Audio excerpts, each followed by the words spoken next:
Good day po mga idol. Ayan na po yung repeat order ni customer. Pangalawa na po ito.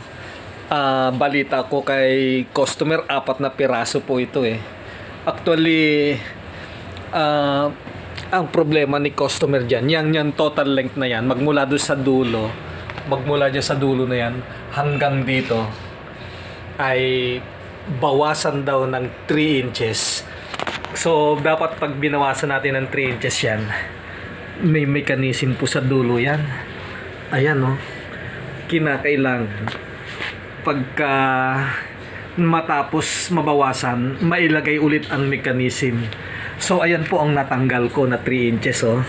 May mga hand tap po yan, may mga thread po yan. M3 ang diameter ng set screw na pumapasok diyan. Ayan o. Kaya tiyagaan lang po talaga na putulan ito ng, hindi ito basta-basta puputulan. Pagkatapos mong putulan, kokortean mo uli yung bagong dulo para mailagay po ang mga mechanism na yan.